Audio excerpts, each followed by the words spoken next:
કેમ છો બાળકો? તો ગયા લેક્ચરમાં આપણે ચેપ્ટર નંબર 3 ની શરૂઆત કરીએ. એમાં આપણે પહેલો ટોપિક જોયો હતો વિદ્યુત પ્રવાહ. બરાબર, વિદ્યુત પ્રવાહ એટલે શું? જ્યારે કોઈ ચોક્કસ સમયમાં ચોક્કસ વિદ્યુત ભાર પસાર થતો હોય તો વિદ્યુત પ્રવાહ કેટલો એનું સમીકરણ મેળવ્યું હતું. અને પછી સમય સાથે જો વિદ્યુત ભાર બદલાતો રહેતો હોય તો તમારે પ્રવાહ મેળવવો હોય તો ઇક્વેશન આવે dq/dt. બરાબર છે. આપણે પછી એમ્પિયર એના એકમની વાત કરી હતી, પારિમાણિક સૂત્રની પણ વાત કરી હતી.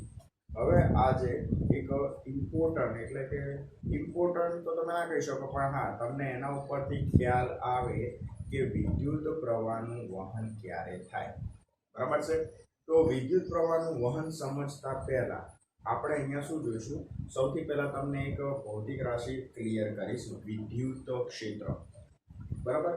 હવેનો જે ટોપિક છે સુવાહકમાં વિદ્યુત પ્રવાહ. એટલે માની લો કે હું કોઈ એલ્યુમિનિયમ, લોખંડ કે તાંબુ કોઈ ધાતુ લઈ લો તો એમાં વિદ્યુત પ્રવાહનું વહન કઈ રીતે થાય. બરાબર છે. હવે ગયા લેક્ચરમાં મેં એવું કીધું હતું કે હંમેશા વિદ્યુત પ્રવાહનું વહન મુક્ત ઇલેક્ટ્રોનના લીધે થઈને થાય. કોના લીધે થઈને થાય? મુક્ત ઇલેક્ટ્રોનના લીધે થઈને થાય. હવે હું કોઈ પણ ધાતુનો તાર લઈ લઉં, બરાબર છે. તેમાં બધા ઇલેક્ટ્રોન મુક્ત નથી હોતા. મોટા ભાગના ઇલેક્ટ્રોન કેવા હોય? બંધિત અવસ્થામાં હોય. પણ કેટલાક ઇલેક્ટ્રોન કેવા હોય? તો કે મુક્ત હોય. અને આ મુક્ત ઇલેક્ટ્રોનના લીધે થઈને શું વહેતું હોય? પ્રવાહ વહેતો હોય. પણ હવે પ્રશ્ન એ થાય કે તમને યાદ હોય તો જ્યારે તમે વાહક તારના બે છેડા વચ્ચે બેટરી નથી જોડતા ત્યારે આમાં પ્રવાહ નથી વહેતો. અંદર ઇલેક્ટ્રોન છે, અંદર મુક્ત ઇલેક્ટ્રોન છે, છતાં પણ પ્રવાહ નથી વહેતો. તો એનું કારણ શું? અને જ્યારે તમે વાહક તારના બે છેડા વચ્ચે બેટરી જોડો છો ત્યારે એમાંથી પ્રવાહ હોય છે, તો એનું કારણ શું? પણ એ સમજતા પહેલા તમારે અહીંયા ભૌતિક રાશિ સમજવાની આવે છે, તો કે વિદ્યુત ક્ષેત્ર. બરાબર છે. તો આ જે રાશિ છે એકચ્યુઅલી આવે છે પહેલા ચેપ્ટરની અંદર, પણ હું તમને અહીંયા સમજ આપી દઈશ કે વિદ્યુત ક્ષેત્ર એટલે શું. હવે આપણને ખબર છે બે પ્રકારના વિદ્યુત ભાર આવે, ધન વિદ્યુત ભાર અને ઋણ વિદ્યુત ભાર. તો આ વિદ્યુત ભારોના લીધે થઈને આજુબાજુના અમુક વિસ્તારમાં શું રહેતી હોય? એની અસર રહેતી હોય. હવે અસર એટલે કેવા પ્રકારની અસર? તો માની લો કે મારી જોડે પ્લસ ક્યુ વિદ્યુત ભાર છે. આ પ્લસ ક્યુ વિદ્યુત ભારના લીધે થઈને અમુક વિસ્તારમાં શું લાગતું હોય છે ખબર? બળ લાગતું હોય છે. તો જેટલા વિસ્તારમાં આ વિદ્યુત ભાર વડે બળ લાગતું હોય તો એ વિસ્તારને શું કહેવાય? તે વિદ્યુત ભારનું વિદ્યુત ક્ષેત્ર કહેવાય. હવે પ્લસ ક્યુ વિદ્યુત ભાર છે. હવે અહીંયા હું કોઈ વિદ્યુત ભાર મૂકી દઉં છું સ્મોલ ક્યુ. તો આ વિદ્યુત ક્ષેત્રના લીધે થઈને, પણ આ વિદ્યુત ક્ષેત્ર કોના લીધે થઈને છે? આ પ્લસ ક્યુ ના લીધે થઈને. હવે આ વિદ્યુત ક્ષેત્રની અંદર હું કોઈ વિદ્યુત ભાર મૂકી દઉં ને તો આ પ્લસ ક્યુ વડે આના ઉપર શું લાગશે? બળ લાગશે. પણ આ વિદ્યુત ભારને હું અહીંયા બહાર મૂકું તો આના વડે અહીંયા બળ નહીં લાગે. કહેવાનો મતલબ વિદ્યુત ભારની છે ને અમુક વિસ્તારમાં શું રહેતી હોય? અસર રહેતી હોય. બરાબર છે. જે જેટલા વિસ્તારમાં અસર રહેતી હોય આ વિદ્યુત ભારની એને શું કહેવાય? વિદ્યુત ક્ષેત્ર. હવે બીજી એક વસ્તુ, આ તો આપણે લીધું ચલો પ્લસ ક્યુ વીજભાર.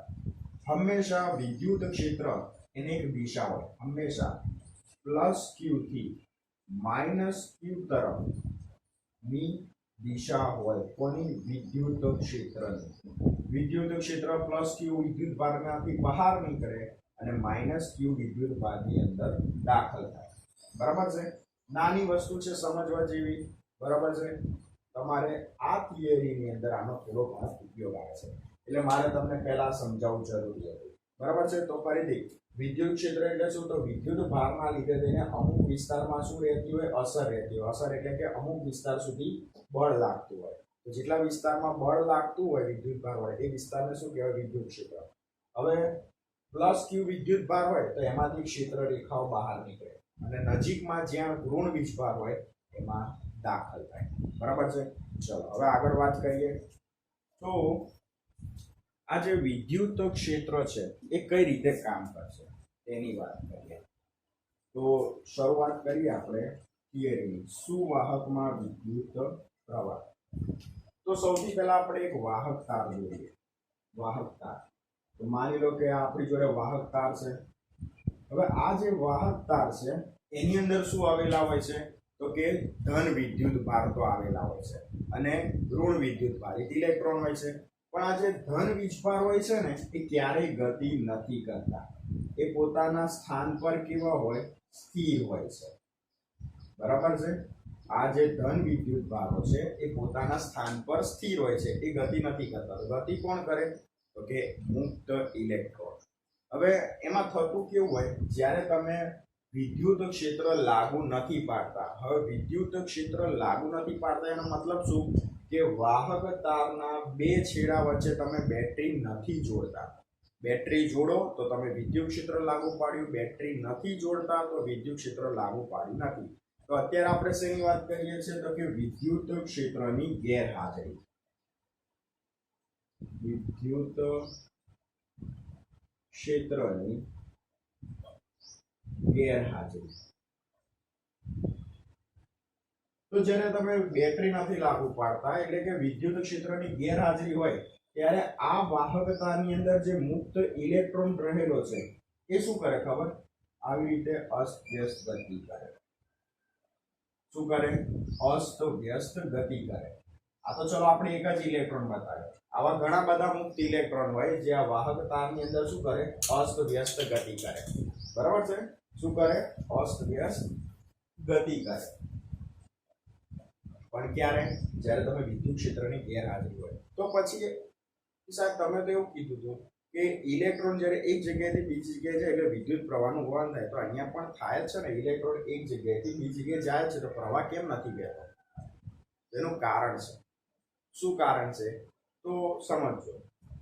ડાબી બાજુથી જમણી બાજુ જતા ઇલેક્ટ્રોનની સંખ્યા અને જમણી બાજુથી ડાબી બાજુ જતા ઇલેક્ટ્રોનની સંખ્યા સરેરાશ રીતે કેવી હોય? સમાન હોય. શબ્દ વાપર્યો છે સરેરાશ. કહેવાનો મતલબ 100 ઇલેક્ટ્રોન ડાબી બાજુથી જમણી બાજુ જતા હોય તો બીજા 100 ઇલેક્ટ્રોન જમણી બાજુથી ક્યાં જતા હોય? ડાબી બાજુ જતા હોય. એટલે પરિણામી વિદ્યુત ભાર શું થાય? 0 થાય. હવે પરિણામી વિદ્યુત ભાર Q બરાબર 0 થાય તો આપણી જોડે બેઝિક ઇક્વેશન છે I બરાબર Q/T. હવે વીજભારની વેલ્યુ 0 છે તો 0/T. તો પછી પ્રવાહ શું થાય? 0 થાય. કહેવાનો મતલબ જ્યારે તમે વિદ્યુત ક્ષેત્ર ગેરહાજર હોય એટલે કે વાહકતાના બે છેડા વચ્ચે બેટરી ના જોડી હોય ત્યારે શું થાય? પ્રવાહ વહેતો નથી. બરાબર છે? કારણ શું?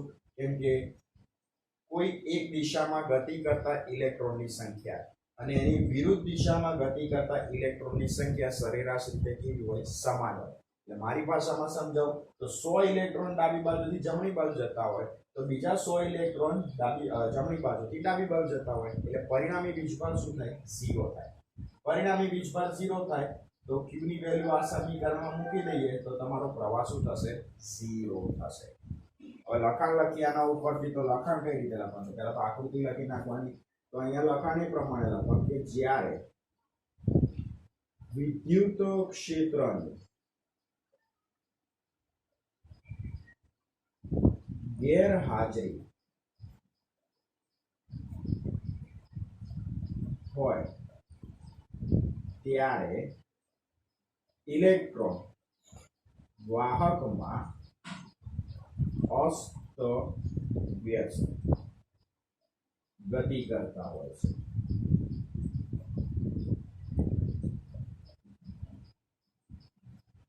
અહીં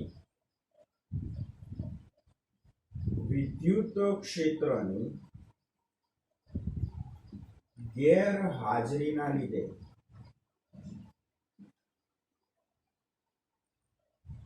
કોઈ એક દિશામાં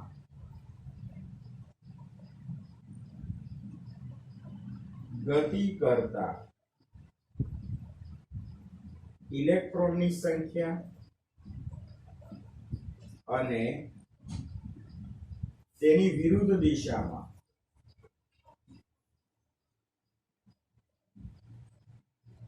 ગતિ કરતા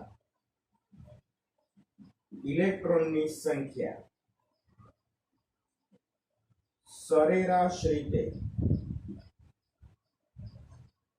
સમાન હોય છે.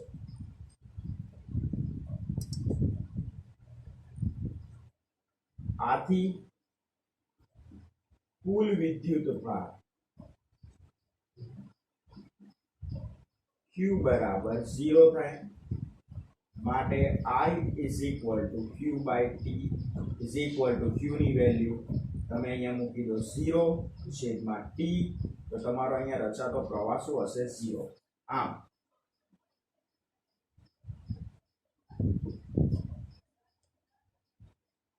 વિદ્યુત પ્રવાહ નું મૂલ્ય 0 હોય છે. બરાબર છે. ક્યારે? જ્યારે તમે વિદ્યુત ક્ષેત્રની ગેરહાજરી હોય ત્યારે. બરાબર. સરેરાશ રીતે કોઈ એક દિશામાં ગતિ કરતા ઇલેક્ટ્રોનની સંખ્યા અને એની વિરુદ્ધ દિશામાં ગતિ કરતા ઇલેક્ટ્રોનની સંખ્યા સરેરાશ રીતે સમાન હોય. શબ્દ વાપર્યો છે સરેરાશ, એટલે તમે વિચારી શકો કે કુલ વીજભાર શું થતો હશે? 0 થતો હશે. બરાબર. તો પછી વિદ્યુત પ્રવાહ વહે ક્યારે? તો એના માટે આપણે એક પ્રવૃત્તિ કરીએ. જુઓ, તો હવે અહીંયા આપણે ફરીથી એક આકૃતિ દોરીએ. તો અહીંયા આપણે શું કરીશું ખબર? સમાન ત્રિજ્યા અને સમાન આડછેદ ધરાવતા બે તકતી વિચારી લઈએ. તો આ પહેલી તકતી,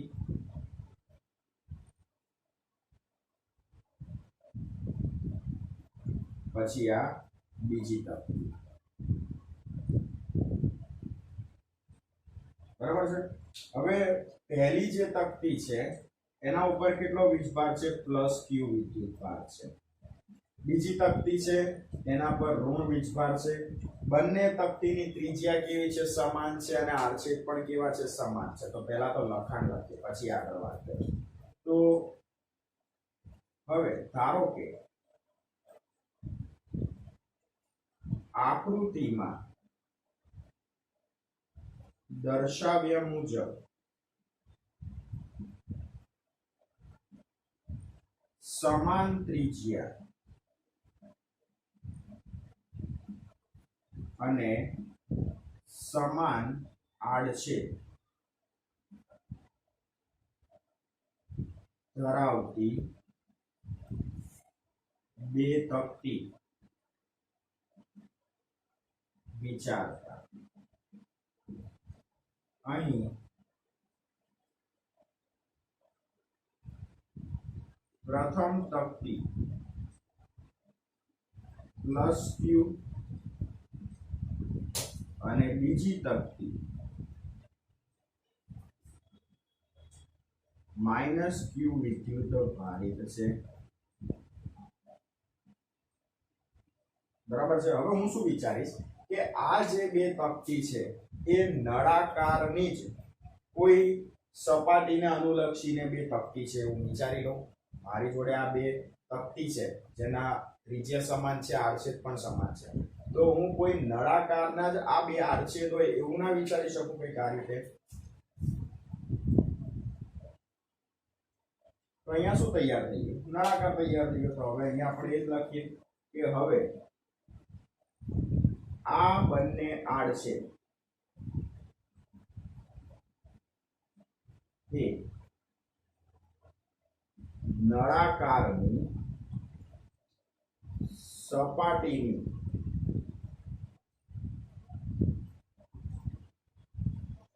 બે આડછેદ અથવા બે તકતી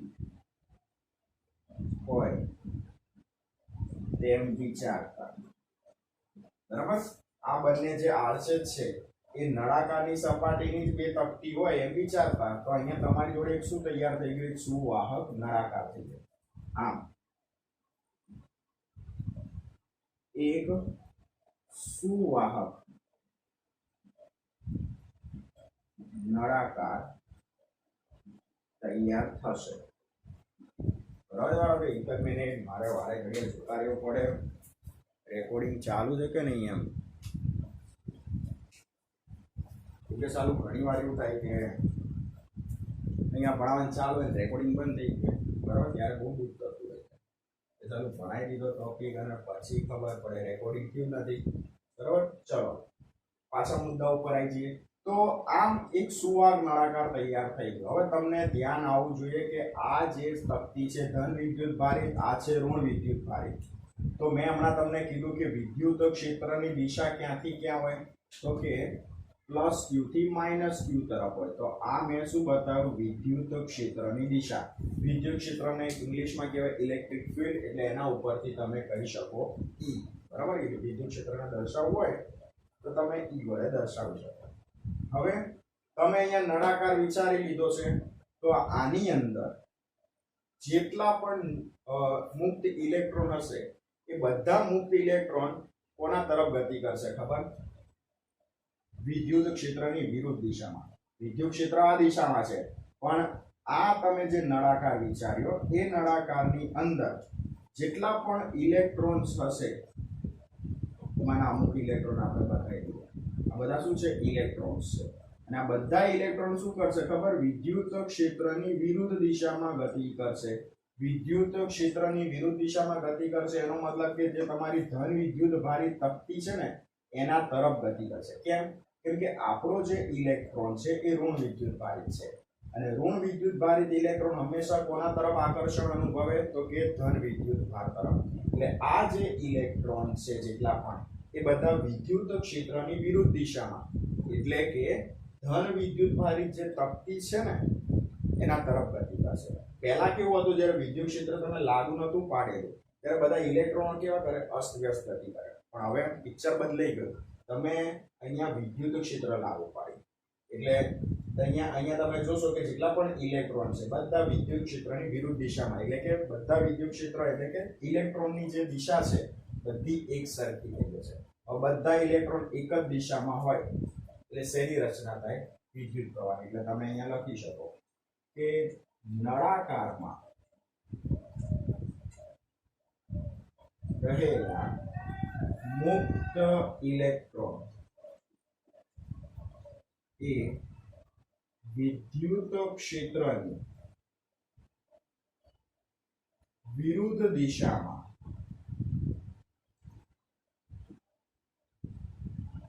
એટલે કે પ્લસ ક્યુ વિદ્યુત ભારિત તક્તી તરફ ગતિ કરે છે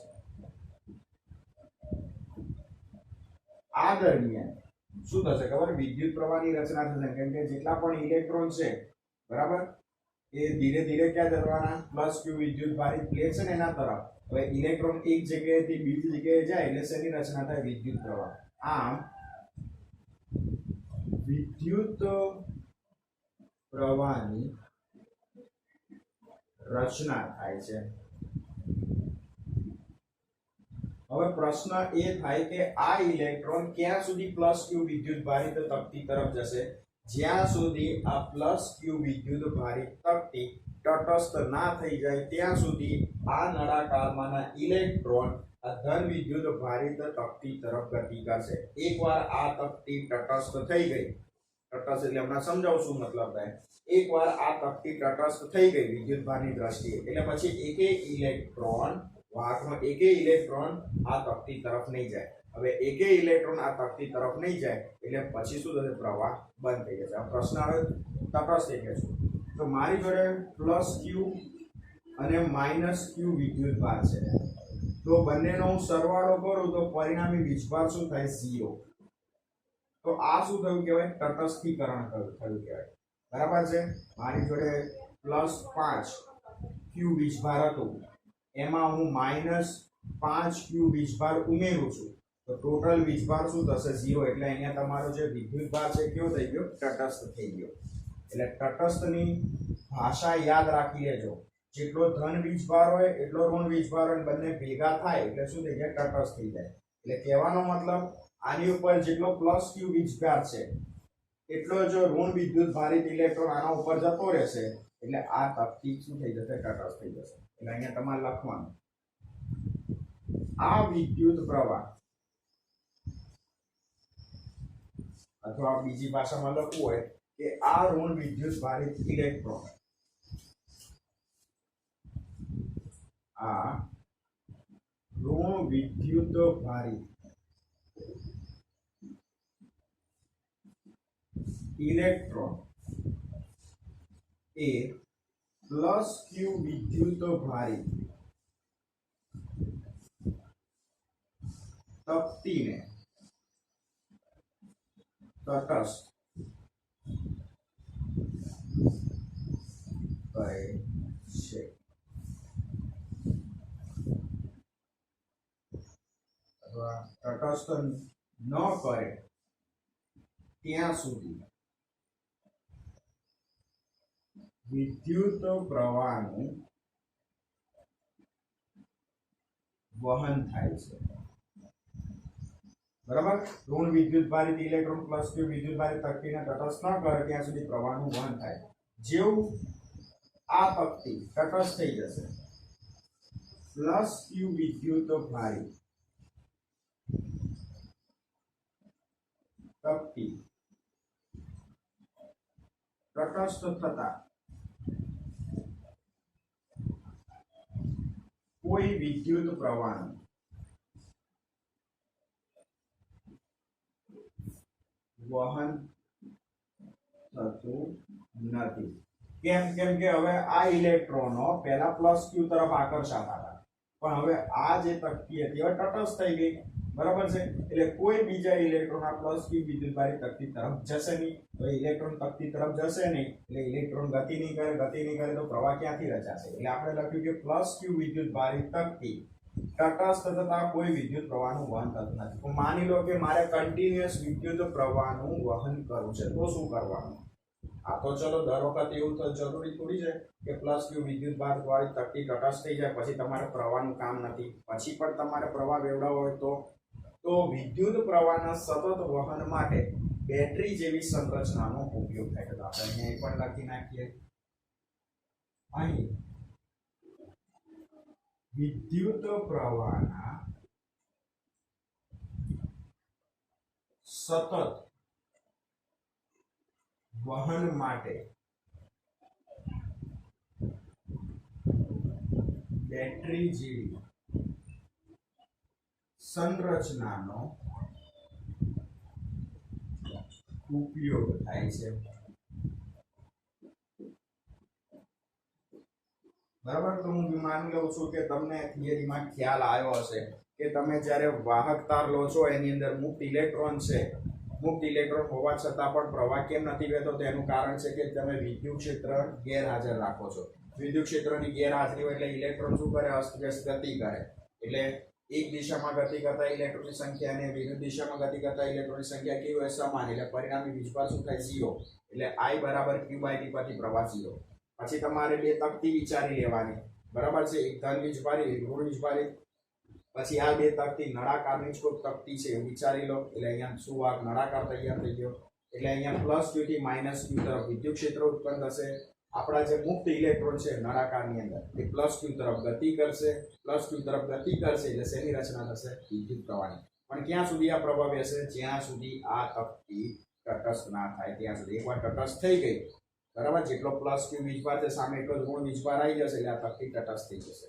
પછી પ્રવાહ નહીં હોય બરાબર તો પછી મારે સતત પ્રવાહ વેવડાવવો હોય તો તમારે બેટરી જેવી સંરચનાનો ઉપયોગ કરવો પડે બરાબર તો આ થિયરી થી બે વાર જોજો કેમ કે આના ઉપરથી તમને આગળના મુદ્દા ખ્યાલ આવશે હવે નેક્સ્ટ લેક્ચરની અંદર આપણે શું જોઈશું તો નેક્સ્ટ લેક્ચરની અંદર આપણે જોઈશું તો ઓહમનો નિયમ બહુ ઇમ્પોર્ટન્ટ છે ઓહમનો નિયમ પણ ઓહમનો નિયમ સમજતા પહેલા આપણે સમજીશું વિદ્યુત સ્થિતિમાન અને વિદ્યુત સ્થિતિમાનનો તફાવત ઘણા બધાને ખ્યાલ નથી ધોરણ 10 ની અંદર તમે ભણી ગયા છો છતાં પણ તમને ખ્યાલ નહીં હોય કે વિદ્યુત સ્થિતિમાન અને વિદ્યુત સ્થિતિમાનનો તફાવત એટલે શું બરાબર થિયરી થોડી લાંબી છે એટલે જ્યારે થિયરી આવે થોડું મેન્ટલી પ્રિપેર થઈ જાય બરાબર તો આજે આ થિયરી જુઓ લખી નાખજો સમજી લેજો શું કહેવા માંગ્યું છે ઓકે સરસ